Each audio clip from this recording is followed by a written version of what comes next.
Halo teman-teman, kali ini kita punya kisah nyata seorang perempuan bernama Mawar. Ceritanya penuh lika-liku. Ada cinta, ada tipu-tipu, ada uang, bahkan sampai godaan yang bikin bingung antara hati dan kebutuhan. Cerita ini mungkin bisa jadi pelajaran, atau justru peringatan buat kita semua. Jadi jangan kemana-mana. Simak sampai habis, karena di ujung cerita ada pesan penting yang ditinggalkan Mawar untuk para perempuan di luar sana. Mawar adalah seorang gadis muda yang penampilannya sederhana, tapi punya keberanian dan rasa penasaran yang besar. Hidupnya nggak mudah, tapi dia selalu berusaha kelihatan ceria di depan teman-temannya. Dari luar, dia tampak kayak cewek biasa yang suka nongkrong dan bercanda. Tapi di balik itu, ada cerita yang gak banyak orang tahu. Semuanya bermula ketika dia menjalin hubungan dengan majikannya sendiri. Awalnya, hubungan ini terasa menguntungkan.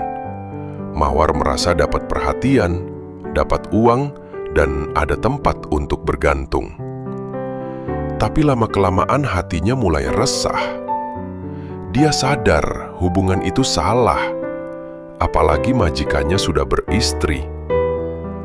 Mawar mulai mencari cara supaya bisa lepas. Dia nyoba berbagai alasan, bahkan minta bantuan teman buat nyari-nyari kesalahan majikan biar gampang putus. Sayangnya, majikannya keras kepala, nggak pernah mau melepaskan. Akhirnya Mawar main ancaman. Kalau kamu nggak mau lepasin aku bakal bilang ke istrimu. Tapi bukannya mundur, majikannya malah makin ngeyel. Sampai akhirnya Mawar bikin alasan kalau dia udah punya pacar baru. Dia pikir itu cara paling aman buat menjauh. Walau begitu, hubungan itu masih sempet jalan. Si majikan tetap ngasih uang. Buat Mawar, uang itu jadi modal buat nongkrong, main sama teman, dan hidup lebih santai. Tapi di dalam hati, dia tahu, semua ini gak bakal bertahan lama. Setelah lepas dari majikan, Mawar merasa kosong. Dia pengen cari suasana baru. Akhirnya, dia download aplikasi kencan, Tantan. Dari situ dia ketemu sama seorang pria dewasa yang terlihat mapan dan katanya masih lajang. Awal-awal semuanya terasa normal. Mereka ketemuan cuma makan sama ngopi. Chat mereka hangat seperti layaknya pacaran. Mawar merasa punya cowok beneran. Sampai suatu malam hujan, pria itu datang menjemputnya dari rumah teman. "Ayo cari tempat istirahat," katanya. Di perjalanan, pria itu mulai berani pegang tangan, usap rambut, sampai akhirnya mereka singgah ke sebuah tempat. Mawar yang percaya cowok ini single, ngikut aja. Malam itu mereka tidur bareng untuk pertama kali.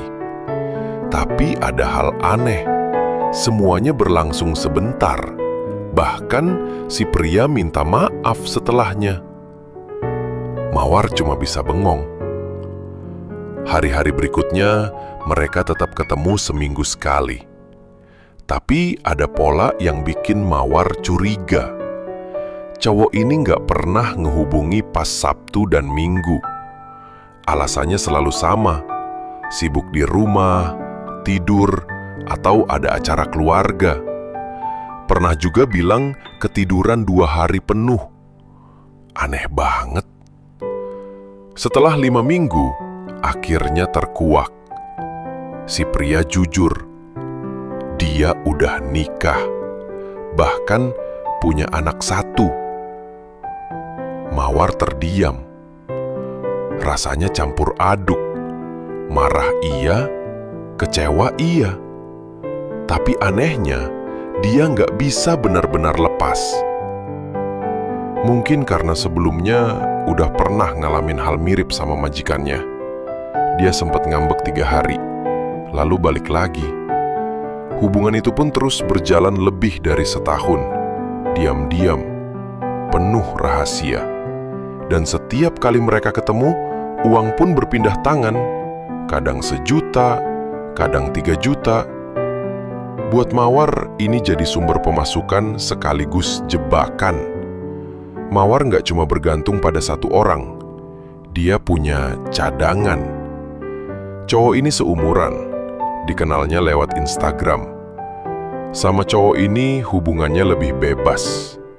Mereka bisa nonton bareng, nongkrong, atau sekedar jalan-jalan kayak pasangan muda biasa. Meski sederhana, hubungan ini bikin Mawar merasa normal. Gak ada rahasia besar, gak ada istri yang harus dihindari. Tapi tetap saja, hati Mawar gak sepenuhnya di sana. Di tengah kisah cintanya yang ruwet, Mawar sempat mencoba jalan normal. Kerja di pabrik dengan ijazah SMP. 4 kali melamar ditolak, baru di kesempatan kelima dia diterima. Awalnya Mawar seneng. Dia pikir ini kesempatan buat hidup lebih lurus. Tapi ternyata dunia kerja juga penuh cobaan. Di pabrik banyak cowok gatal, bahkan atasan pun suka goda-godain. Bedanya, mereka cuma bisa kasih perhatian seadanya. Gaji mereka pun gak jauh beda sama Mawar. Di kepala Mawar muncul pikiran, ngapain gue capek-capek kerja kalau bisa dapat lebih dengan cara lain? Akhirnya, dia berhenti. Setelah keluar dari pabrik, Mawar balik lagi ke dunia Instagram. Dari sana, dia kenalan sama cowok lain. Pertemuan pertama aja udah berani pegang-pegangan. Mawar gak banyak tanya siapa dia. Yang penting ada perhatian. Belakangan baru ketahuan, ternyata dia seorang oknum anggota. Mawar lihat dari foto profil WhatsApp-nya. Anehnya, malam setelah mereka ketemu, si pria langsung transfer 500.000 dengan alasan buat sarapan. Awalnya Mawar curiga, jangan-jangan dia cuma iseng. Tapi ternyata beneran. Pertemuan berikutnya lagi-lagi berakhir dengan tidur bareng. Dari situ, uang terus mengalir tanpa harus diminta. Buat Mawar, hubungan ini campur aduk. Antara nggak yakin, tapi sayang juga kalau dilepas. Sekarang hubungan sama si oknum udah berakhir. Mawar lagi deket sama cowok lajang lain. Dia udah nggak terlalu aktif cari pacar. Tapi anehnya, banyak banget cowok yang nyamperin lewat DM Instagram. Bahkan ada yang rela transfer uang padahal belum pernah ketemu. Mawar punya trik. Dia selalu bisa ngulur waktu dengan alasan sibuk. Dengan begitu, dia masih dapat perhatian, masih dapat uang, tapi nggak harus selalu ketemu atau ngelakuin hal lebih jauh. Di ujung ceritanya, Mawar sempat bilang sesuatu yang nyentuh. Katanya, buat cewek-cewek di luar sana, jangan coba-coba terlalu luas pergaulannya kalau pengen tetap baik-baik aja. Karena sekali ke bawah arus, susah banget buat balik. Mawar sendiri masih punya harapan. Dia pengen suatu hari bisa benar-benar berhenti deketin suami orang dan nemuin cowok lajang yang benar-benar sayang sama dia. Perhatian, setia, dan kalau bisa, tetap royal dalam hal kasih sayang maupun materi. Gimana menurut kalian tentang cerita Mawar ini? Menurut kalian, apakah Mawar korban keadaan atau justru dia sengaja memilih jalan ini? Tulis pendapat kalian di kolom komentar. Jangan lupa like, share, dan subscribe biar nggak ketinggalan cerita menarik lainnya. Sampai jumpa. di video berikutnya.